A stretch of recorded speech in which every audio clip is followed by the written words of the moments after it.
Have you heard about biohacking? And what comes to your mind? Maybe some crazy, controversial techniques. But today, I want to share with you some traditional techniques that you have heard about, but maybe you didn't know what are the benefits of it and how they actually help you to boost the health and well-being. We are also going to look at a very well-known intermittent fasting, but I will talk about the 4-2-1 method. We're going to look at nutrigenomics, how the genetic blueprint can help you to identify which supplements you might be needing to support your health. We will look at some inspirational biohacking experts and the books that you can read to expand on this topic. And last but not least, we will look at the anti-inflammatory, which is also anti-aging diet, rather say lifestyle. So if you have never seen me before, I'm Blanka Campbell, the functional medicine practitioner and nutritionist. And in functional medicine, we are using the matrix. And as you can see, in the core of the matrix is mental, emotional, and spiritual health. Because if these three areas are fulfilled, the disease stays away. So let's look at some of the techniques that you can implement to keep these three core parts in shape. Getting healthy is a privilege of wealthy, and this is not true. Many of my clients say, yeah, but if I had a personal chef or if I had a personal trainer, I would be doing it. No, you wouldn't. So it's not about I cannot, but you want to exchange this with how can I? So taking small steps. This isn't about controlling your body. It's about listening to it. Biohacking is a dialogue between your biology and your soul. So it's listening to what your body needs and then taking the small progress. So, what is the cost of biohacking? Well, actually, it costs you zero. Nature, sunshine, grounding, walking, breathwork, meditation, gratitude, spiritual practice, and having a why bigger than the excuses. It costs you nothing. So, how can you implement it and why would you want to do it? Because today's frequency of the modern life, like the Wi-Fi and Bluetooth and mobile phone and living in a box, this insulated living and wearing synthetic shoes, having the air conditioning and the voltage all around us is disrupting the natural effect of our biochemistry, the signals that every cell in our body needs to get. And it also affects the calcium signaling. And why calcium signaling? So the neurotransmitters in these vesicles, it's the calcium that needs to open, and then the neurotransmitters like dopamine and serotonin get into the system. And so if this is disrupted, it might lead to anxiety, depression, or any other mental disease. So how can we rebalance it? Well, by going into the nature, hugging trees, and forest bathing. And I know it sounds really silly, but it works. When I was diving into this topic, I wanted to know what is the mechanism, why hugging trees and walking in the forest would help. So trees are secreting phytoncides. Phytoncides. And this potent biochemistry, we actually inhale it, or when we are touching and hugging the trees through the palms, right? In yoga, you know it, opening the palms, or walking on the ground. So grounding, we will talk about it as well. We take this negative charge that is in it, and we rebalance the positive charge that we have from the Wi-Fi and mobile phones. It also helps to release oxytocin. So oxytocin is this cuddling hormone, or it's the hormone that is released during the intimacy, but even, for example, breastfeeding or touching animals. And this helps us with the emotional regulation. So it makes us stable. It has these calming frequencies. If you recall, in previous sessions, we were talking about emotions having the frequencies. So emotion of the anger and fear is a low vibrational frequency, but joy and satisfaction are higher vibrational frequencies. And so the nature helps us to rebalance the low frequency with the higher ones and reset. This is actually called the Schumann resonance, and it's 7.83 hertz. And it also stimulates the alpha brainwaves. So during our busy day, we are running on the beta brainwaves, fight and flight. And alpha brainwaves are released during the meditation or walking in the nature. So it calms us, then we can focus. And it also opens the door to the intuition and healing that we need. What the other thing that we need is sunshine and preferably sunrise. And why? So when we are in the nature, it's not focusing just on this screen, but it's peripheral wild vision. And we are going to have a soft gaze. And this helps with the photoreceptors in our retina. So as you know, when the darkness hits the retina, the melatonin, the sleeping hormone, is released. And in the morning, when you expose yourself to the sunrise, the photoreceptors are going to suppress the melatonin, the sleeping hormone, and make you awake. It also helps with the vitamin D. We need vitamin D, but we don't want to expose ourselves to the lunch strongest sunshine. But the morning sunshine, even for the eyes, is very important.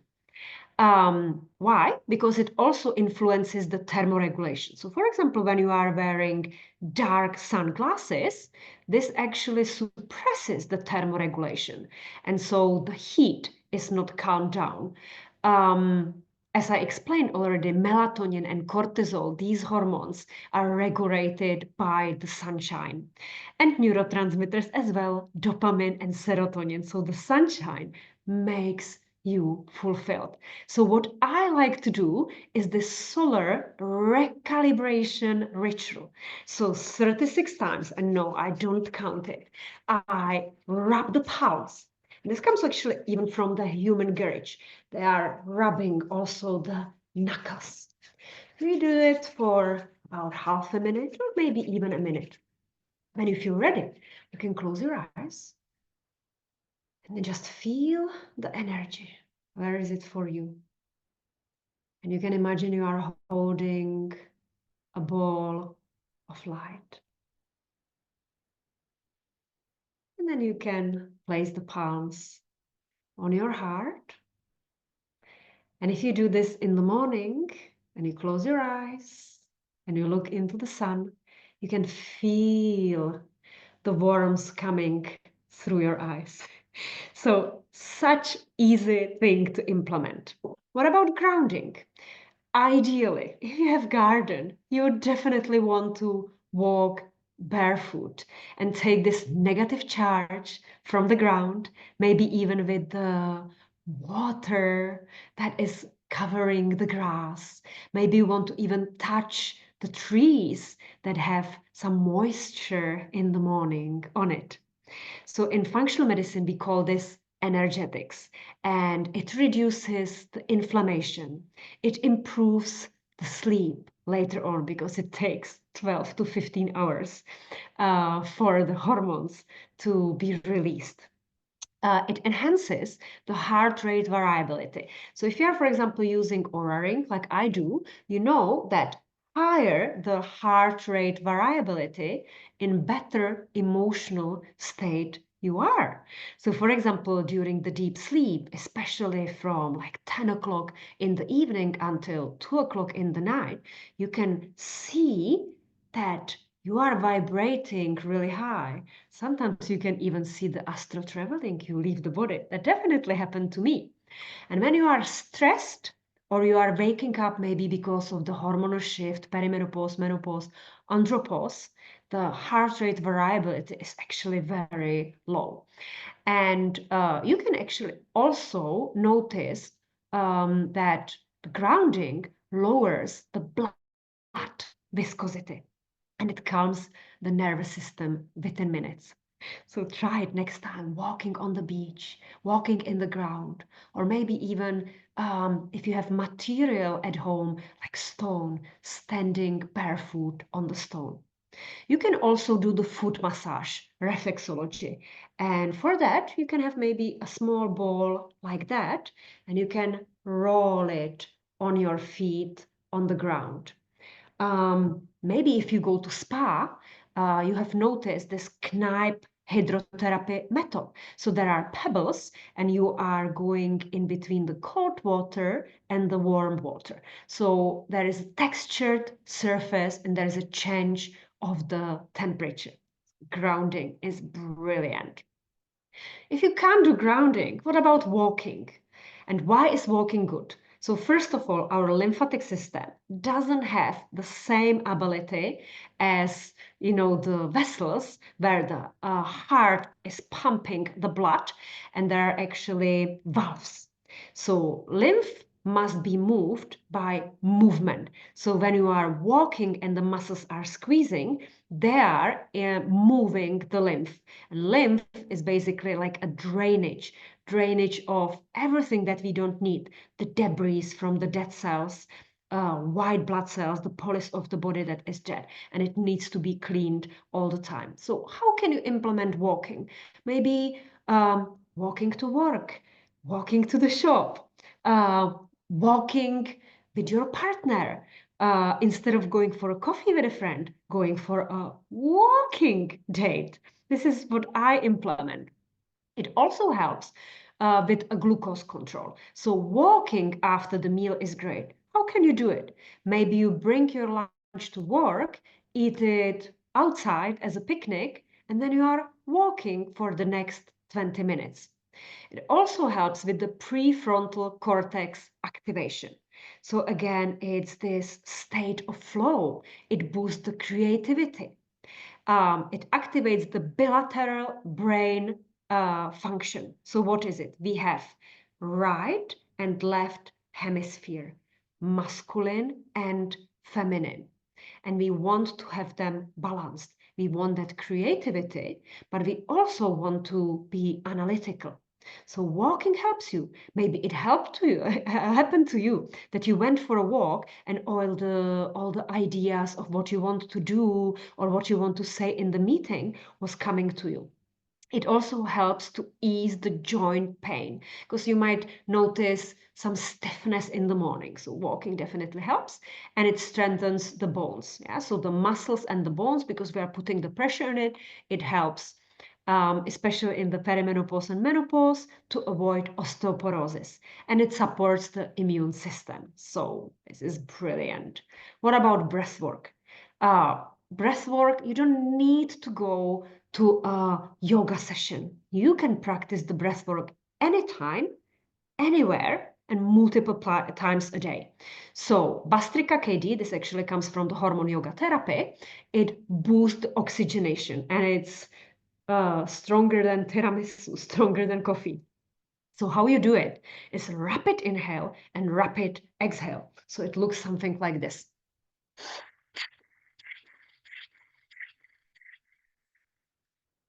And you can add movements from hormone yoga therapy, or you can even pump your hands up and down. So inhale is up, exhale is down. You can do it for 30 seconds to 60 seconds, depending. But if you get dizzy, sit down, take a long, deep inhale and exhale, and then try it again. So practice makes perfect. The next one is kumbhaka. And kumbhaka is holding the breath. And this helps to enhance resilience to stress because you are increasing the CO2. So how you do it? You take a long, deep inhale, exhale, and when the lungs are empty, you are not breathing, kumbhaka, okay? And you are holding for as long as possible. So in hormone yoga therapy, we are connecting this with a movement. So you can do it when you are sitting, placing the palms on your knees, and then you are opening the chest forward and then rounding the spine back. It almost looks like a cat-cow position that you are doing in a yoga, but we are doing it in a seated. You can do it in lotus pose. You can do it sitting on your feet, or you can do it seated on a chair like we are doing just now. Yeah. So inhale, exhale,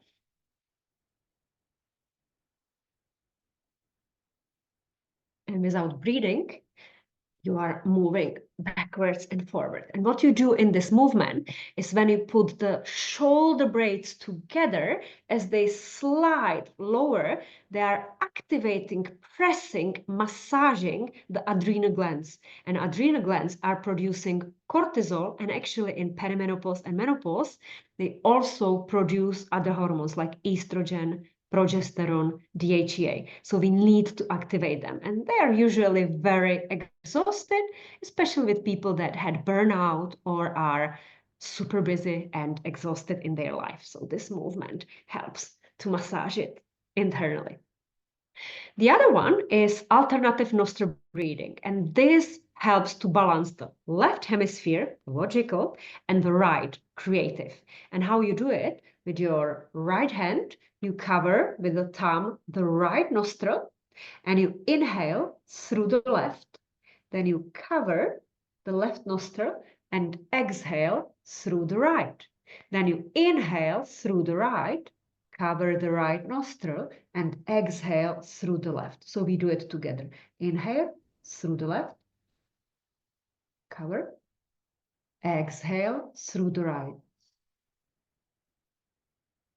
Inhale through the right, cover, exhale through the left. And like this, you can continue for 2 to 5 minutes. The next one is humming bee. And if you really want to make it fancy, you would cover your face. And then what we are going to do is we will use the thumbs. Maybe you want to use only the thumbs. This is for women that have short nails. If you have long nails, you probably have to cover it with something so that you don't hurt your inner ear. So this helps with the vibration stimulation of the vagus nerve. So vagus nerve travels, the longest nerve in our body, travels from the brain, and it has like finger-like projections that are connected to every single organ in the body. And actually, even the microbiota, the gut health, our intestine, communicates with the vagus nerve, sending the information to the brain.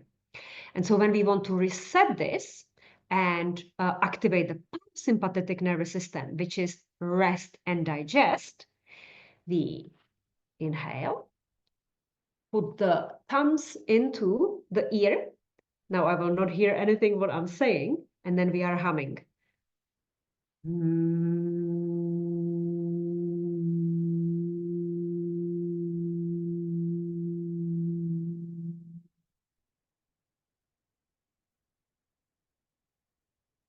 And then you remove the thumbs, take the long inhale and exhale, and then again, inhale, push the thumbs into your ears and do the humming beat once more.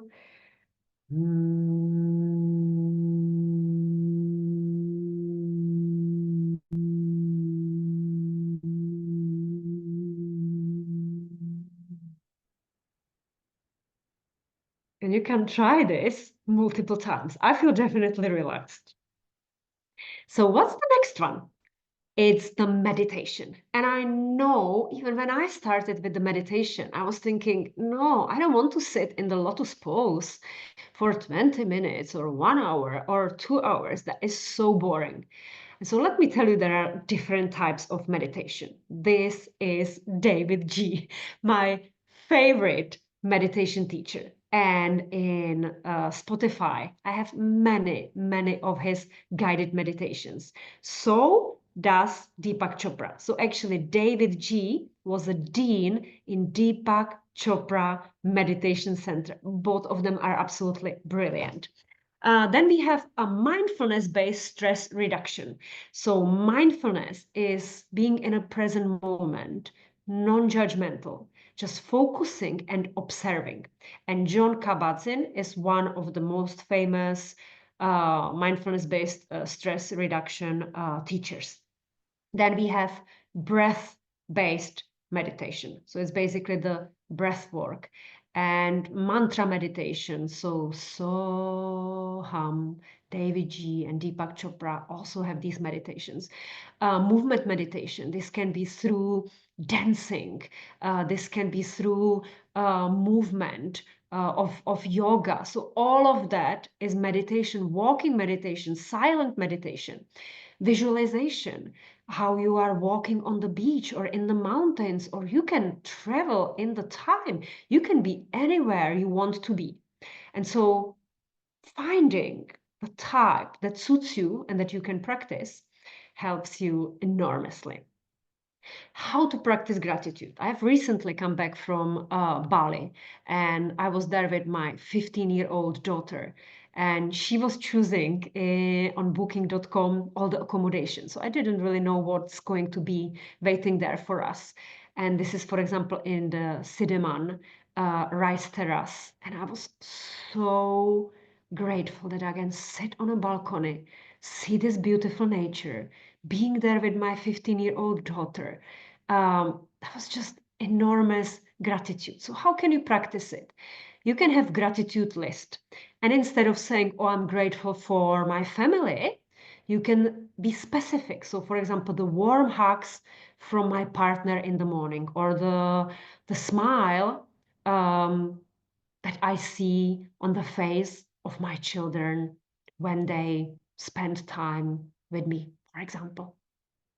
Gratitude reframing.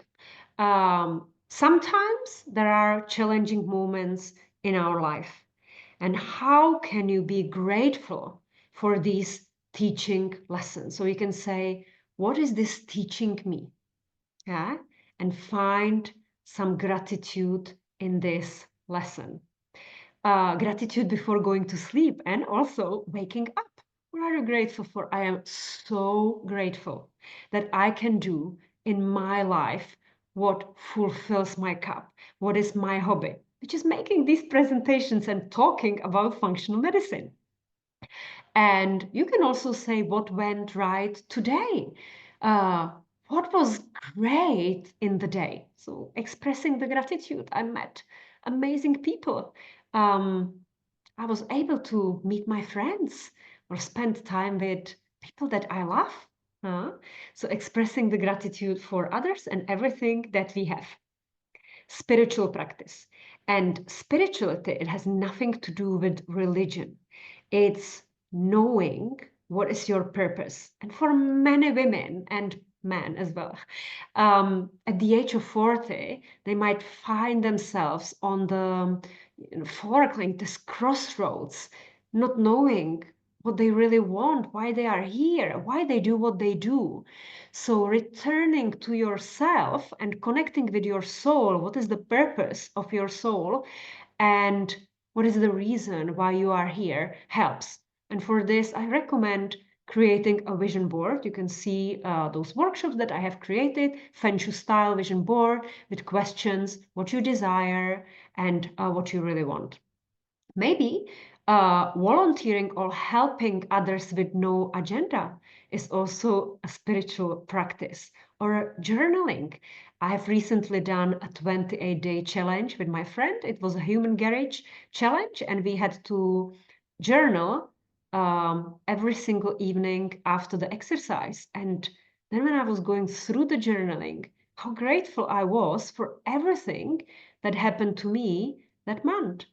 Yoga is a spiritual practice, so mental, emotional, and spiritual connection with the body, mind, and soul, and being instead of doing. And this is what I learned from my mentor and my life coach, Sam. She keeps opening the new doors, and then there is another door and another door. And that's the beauty of the journal that we have. And this why bigger than the excuses? Because we always say what we want, and then we find many excuses. So what is it for you that you want to change, implement, improve? So if you have this strong reason and it's so personal, then it will outweigh the resistance. Because remember, motivation is not going to knock on the door and say, hello, I'm here. Do you want to go for a run? Do you want to study? Do you want to do this and that? No. You need to remind yourself your why. So having it written on your vision board. So when you are tired, overwhelmed, unmotivated, it's your why that keeps you showing up. It's never the willpower, it's not the discipline, but the meaning why you are doing what you are doing. So why isn't a destination? It's your compass. And I love this beautiful quote from the book by Carlos Castaneda, The Teachings of Don Juan. For me, there is only the traveling on paths that have heart, on any path that may have heart. And the only worthwhile challenge is to traverse its full length. And there I travel looking breathlessly. And actually this quote I wrote when I was 18 in Czech language in the garage of my mom. And I was reading it over and over again. So let me tell you also in Czech language. Existují pro mne pouze cesty po stezkách srdce. Jen po takových cestuji.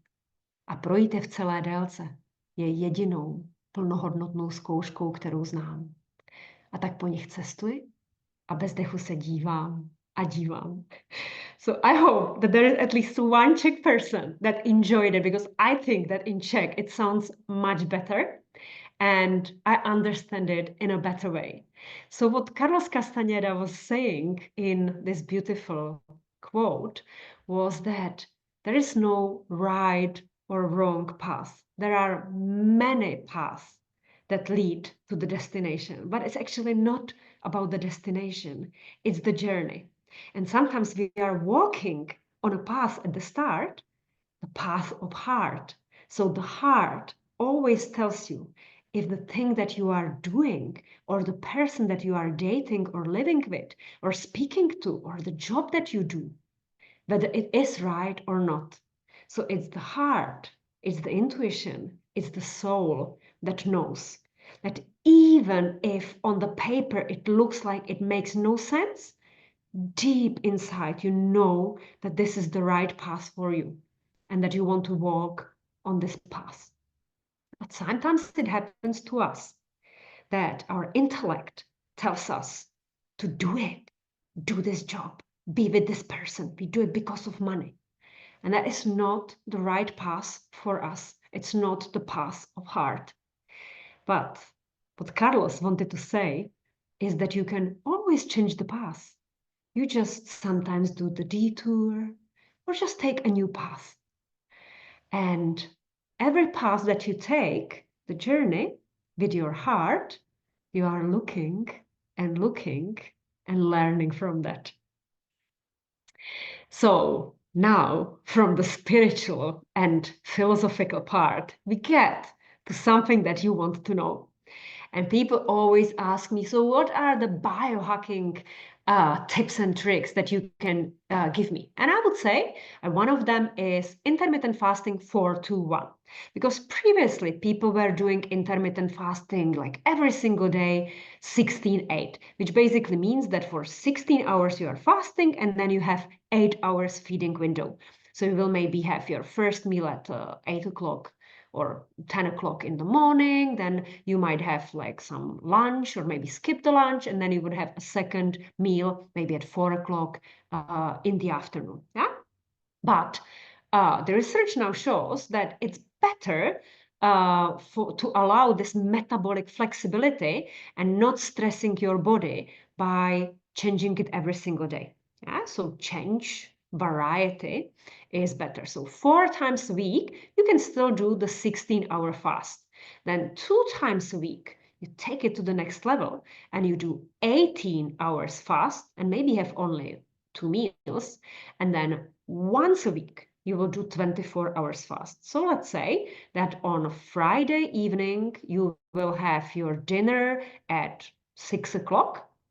And then on Saturday, you will have your first meal at 6 o'clock. Yeah? And then on Sunday, you can have your first meal at 10 o'clock in the morning and do the 16 hours fast. So 4, 2, 1. What's very important is, remember, is how you break the fast. So you always break the fast with protein. So either eggs, cottage cheese, chicken, fish, tempeh, beans, lentils. This is protein. And then vegetable. And then you can wait for 20 minutes. And then you might have, if you eat carbohydrates, because you are not doing intermittent fasting because of the weight loss, but you do it for the benefit of the cellular autophagy, what basically means is when you are fasting for 24 hours, the body doesn't have the micronutrients, protein, fat, carbohydrates. So what it needs to do is it says, okay, I don't have anything. I need to break down the old senescent cells that were not working anymore. I kill them in this autophagy. So it's a programmed cell death. And then from the parts of the old dead cells, I will take the amino acids, protein, and I will build new healthy cells. It also has time to repair the DNA or any damage that has been done. That's the benefit of intermittent fasting. And it also improves the insulin sensitivity because you are not eating. And so the body has to become metabolically flexible. So metabolic machine, it's almost like a hybrid car. So sometimes you are running on petrol, sometimes you are using the electricity. So you can switch in between that. And that's what you are doing in intermittent fasting. The body learns how to switch. But if you are eating 6 times a day carbohydrates, which is basically sugar, the body will be always using this quick fuel and it will never tap into the storage of the fat to learn how to create energy from another sources. And when you are fasting for 24 hours, it also helps with the mental clarity. And under supervision, you can try to do even 3 days water fast, which I'm going to do with my Happy Hormones group next week. Another, let's say, biohacking tip that I actually jumped on as well. As you can see, I bought this core red light therapy. Well, do I really use it? I used it maybe for 2 months every single day. And even though it takes only 3 minutes, I don't do it. But I need to do it because it has many benefits.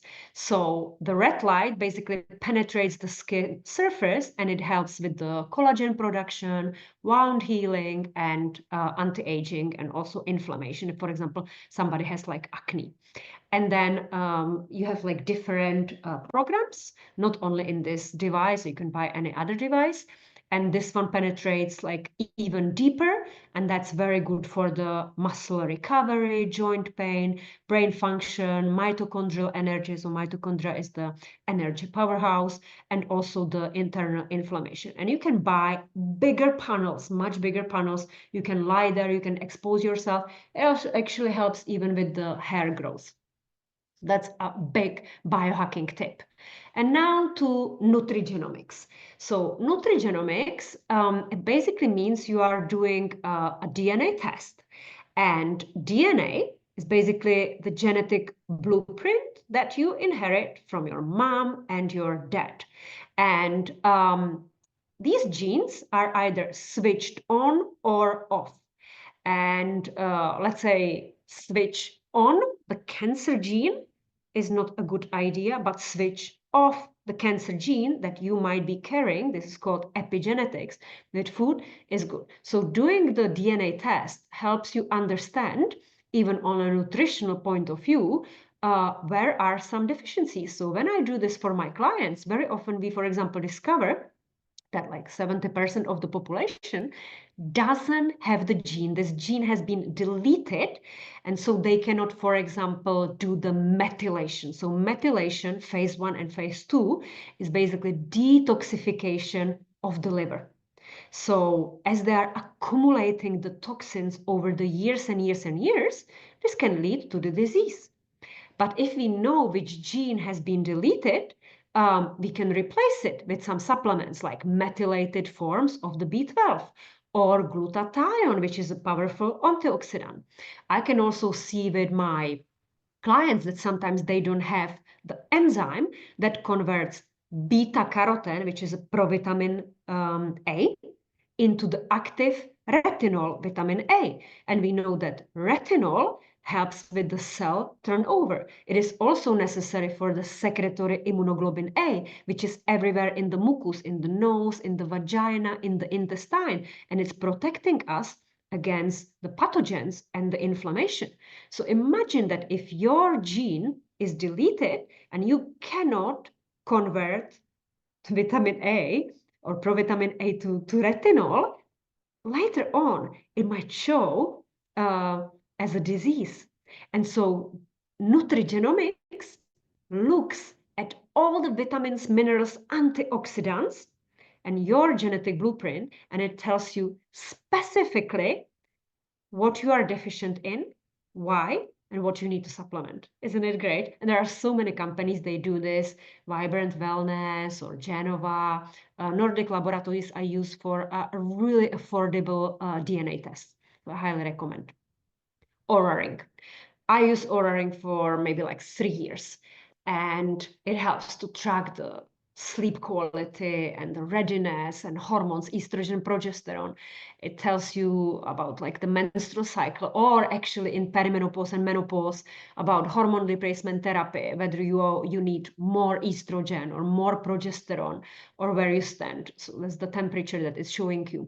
Lung capacity. Yeah. So if you are exercising and or if you are under stress, the lung capacity is not doing very well. Or again, the heart rate variability. Yeah. So you can see here are some of the examples. How was my sleep, total sleep, REM sleep, deep sleep. So deep sleep was quite good. We need minimum 1.5 hours of a deep sleep, because what happens in a deep sleep, the brain shrinks and the spinal fluid can come and can clear the space. So this is a prevention of the Parkinson's and Alzheimer and inflammation of the neurons in the brain. REM sleep is about dreaming. And then we have this, light sleep. So light sleep is when you are aware of where you are and everything would wake you up. And the timing is important as well. So this wasn't very good sleep, but you can see that the deep sleep, which is the dark blue, was sufficient. And with the temperature, you can see that when the temperature is going up, that's actually the progesterone increasing, because the body thinks that it's potentially preparing for the pregnancy. And then when the temperature drops down, the menstruation comes. So I even like can write there Saturday menstruation. I can see everything went down. Then I can track when I had ovulation, and then I can see it goes up and down, up and down. Okay. And the last one that it shows you is like how much you exercise. We need to do minimum 10,000 steps per day, and how active you are. So there are so many benefits of the Oura Ring, and I highly recommend it. So what are some of the biohacking books that I recommend? David Sinclair, so Professor David Sinclair is very famous, and he wrote about the lifespan. The key highlight of this book is intermittent fasting. And what he's practicing is he eats 1 meal a day, OMAD. And for men, certainly this is good, but I would say that for women, 2 meals a day, it's better. A really great book by Jason Fung is The Obesity Code, and it's all about insulin and insulin resistance. So it's a low carbohydrate. Young Forever by Mark Hyman. He is actually one of the main teachers in the prestigious Institute for Functional Medicine, where I studied the functional medicine. And everything that he says is science-based, and yeah, he turned it into great business as well. But I love his books and his tips and tricks. And the last one that I will highlight is the Biology of Belief by Bruce Lipton, because you are what you eat, but you are also what is eating you. So it's the emotions and the thoughts create your reality. And these books, the highlighted books, recommended to dive deeper into this topic. So what are the biohacks for anti-aging or anti-inflammatory, what you should and shouldn't do?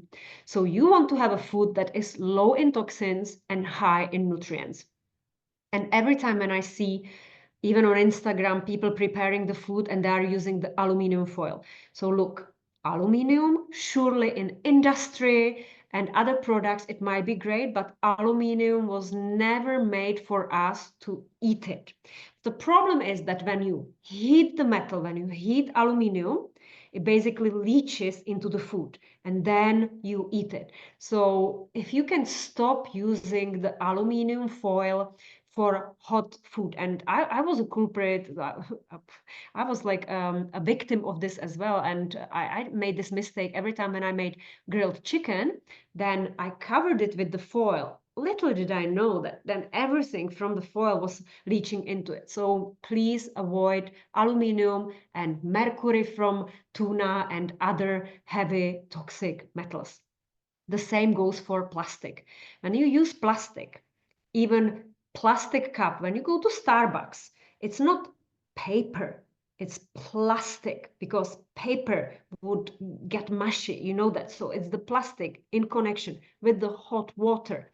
It's going to leach into it. And this BPA, when I do tests for heavy toxic metals for my clients, I can always see it there. That's when they have anxiety, they have hormonal imbalance, heavy bleeding, polycystic ovarian syndrome. Those ones have the highest levels of toxins. Even microwave. I use microwave, but I would never use plastic in the microwave. I use Pyrex, glass, always glass.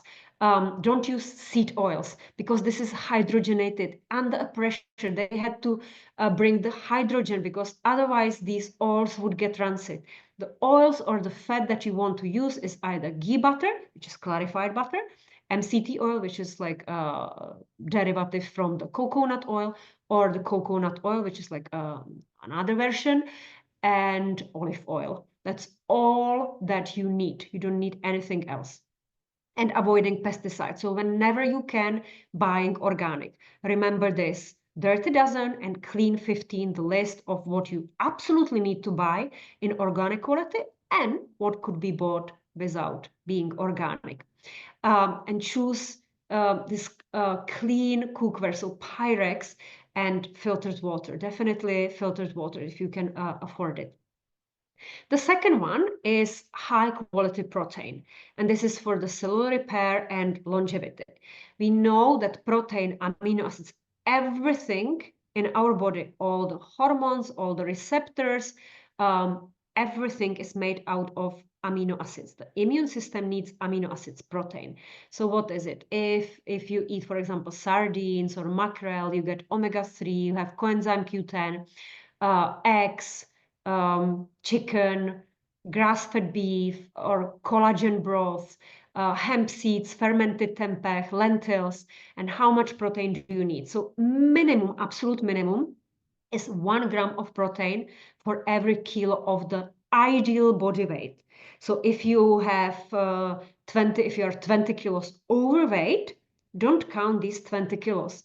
Count what is your ideal weight, and then aim for minimum 1 gram of protein. So let's say that if I have 50 kilos, I need minimum 50 grams of protein, which is one big chicken, one piece of salmon, like 125 grams of salmon, which will have 20 grams of protein, and then maybe 3 eggs, which is 18 grams of protein. Yeah? And I will cover 1.2 to 1.6 grams of protein every single day. So protein is an absolute must. And then polyphenol-rich vegetable and herbs, because they are high in antioxidants. Antioxidants are trapping the free radicals. Free radicals, it's all the pollution and everything around us that is damaging the DNA, and it's causing the aging. So you want to eat broccoli, kale, cauliflower, or you want to have it in supplements. I'm, for example, using this female multivitamin, and it also has green tea extract, and sometimes it has like rosemary extract, and sometimes broccoli extract, and all of this has a high amount of polyphenols. But of course, you want to preferably eat it in the food. So garlic, ginger, turmeric, rosemary, parsley, all of this helps with the liver support. As I said, the phase 1 and phase 2 of the methylation, cleaning the heavy toxic metals out of the body. So you want to have 10 servings of the colorful vegetable eating the rainbow. And what is the serving? It's your handful. Yeah. So if I, for example, take a big tomato, imagine this is a tomato. If I can hold it in my hand and it does not fall, it's one portion, and I need 10 of these every single day. So protein, vegetables, all what you need.